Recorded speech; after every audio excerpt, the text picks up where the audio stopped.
What do you want in life? What's my purpose in life? Why am I here? What do I love? What am I passionate about? How many people can genuinely answer, this is my purpose in life? Very, very few people. Once you're clear with your purpose, you know what to concentrate on, and you know what to direct your finite amount of energy towards. If you're conditioned, it's because you have allowed yourself to become that.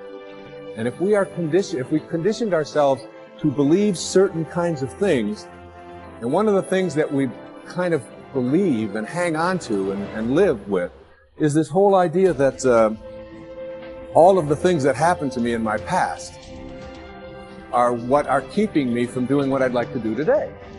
So we hang on to these things and we fill ourselves with blame. You have some options. Here you are exploring the variety of your environment and coming into alignment with who you really are, and then allowing all of that to flow through you too. So in every moment in time, you have the option of focusing in a way that increases and enhances your alignment and your joy, which causes you to resonate with everything you put into your vortex, or something else. There really are not so many other choices, are there?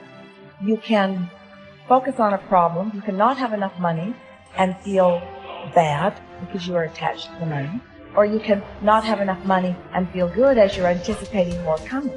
But the consequence or the circumstance of the money does not need to dictate to you how you feel. That is the problem with getting attached to something that you can't control, is that it leaves you like a puppet with no strings. It's about not putting your attachment in all the wrong places, not putting it in what is temporary, but putting it in what is steady. And then in that steady attachment or alignment, then you can just flow it to whatever is currently in your now, flowing through your experience. You can't give away what you don't have. People who are not good at giving away love can't give away love because they don't have it to give away. If I want to give you a dozen oranges, I can't give you those dozen oranges unless I go out and pick up 12 oranges someplace. Otherwise, all it is just empty rhetoric. And the same thing is true of virtually everything in your life. You can't give away love for others if you don't have love in here to give away. If what you have in here is contempt, if what you have in here is anger, if what you have in here is fear, then these are the things you're going to be giving away in your life. Every one of you are drawing a picture with your life. You're the artist. Your hands and your feet are the paintbrushes. And the choices and decisions you're making right now are the paint strokes. You can paint whatever picture you want to paint. You can become whatever you want to become.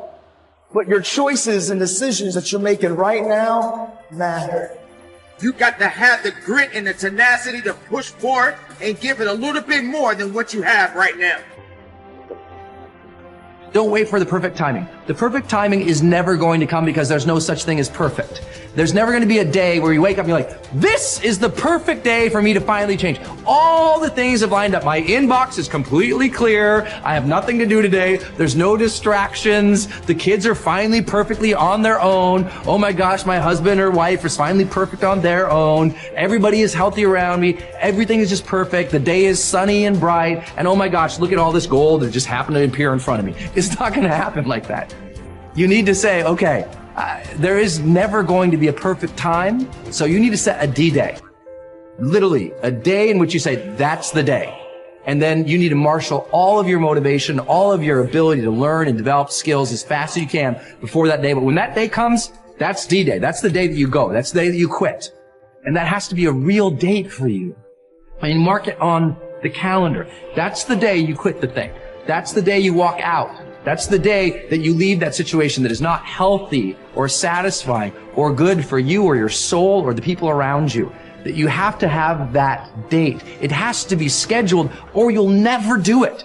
You'll just keep saying, oh, one day things are going to be... The people who say one day, they end up at the end with a collection of days that were so far from perfect that they're in a state of misery now. They never landed in the land of their dreams, because they were always marching in something that was miserable to them. right? At some point, the only way that life changes is that you change your course. And don't wait for a perfect day. So what's your date?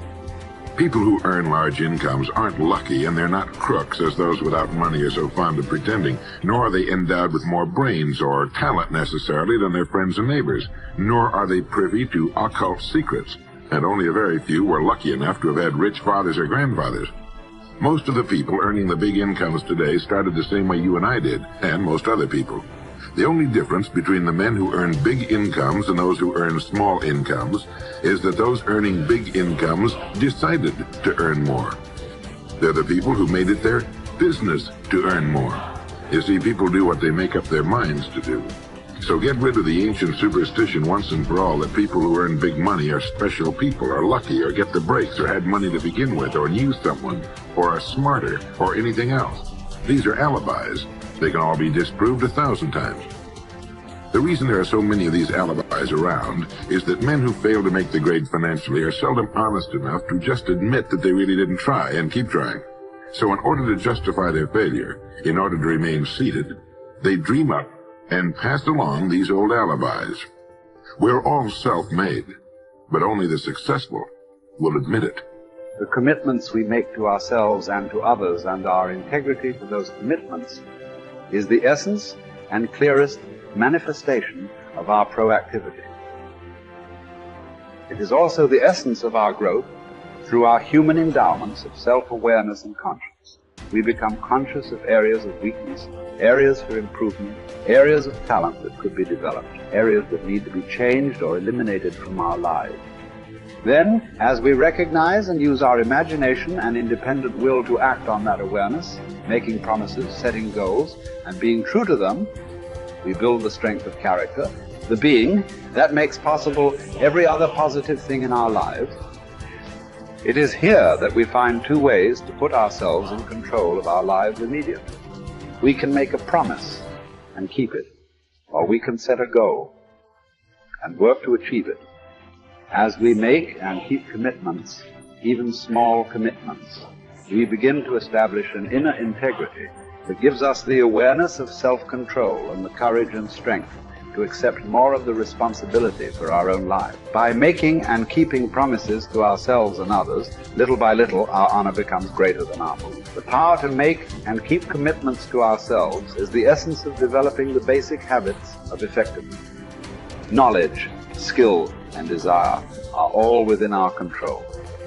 We can work on any one to improve the balance of the three. As the area of intersection becomes larger, we more deeply internalize the principles upon which the habits are based and create the strength of character to move us in a balanced way toward increasing effectiveness in our lives. Get stronger. You can develop the muscle. You can develop the courage muscle. You can develop the inspiration muscle. You can develop the dedication muscle. You can get stronger.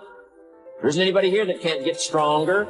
Next time we see you, may not even recognize you. How strong you're going to be able to become in language, in style, in personality, the ability to cope, the ability to handle with anything that happens, no matter what happens. And the third one is get better. We can all get better. I've gotten better. First talk I gave, I stood up, my mind sat back down. But here's the secret to my success. I stood up and did it again. Stood up and I did it again. And I did it again, and I did it again all those many years ago. I did it when I was scared, and I did it when I didn't want to, and I did it when I was ill. And I did it when it didn't work well, and I did it when they didn't appreciate it, and I didn't a lot of times when I didn't know much what I was doing. I just did it anyway. And now all these years later, I'm asked to walk on this stage. Greatest introduction I've ever had, greatest response and welcome I've ever had, the greatest opportunity I've ever had to touch this many lives with a mixture of word, heart, and soul. I got better.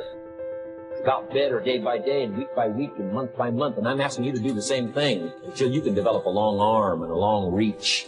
Until you can develop influence that won't quit. Touch people next year you couldn't touch this year. Touch people now you couldn't touch before. Conduct a meeting now you couldn't conduct before. Heart and soul now mixed in there that wasn't there, missing before. I'm asking all of you to get better, in spite of the winters, in spite of the downturn. The money downturn, the social downturn, the personal downturn, whatever it is. Just get stronger. Get better. The key is not to wish for a better winter.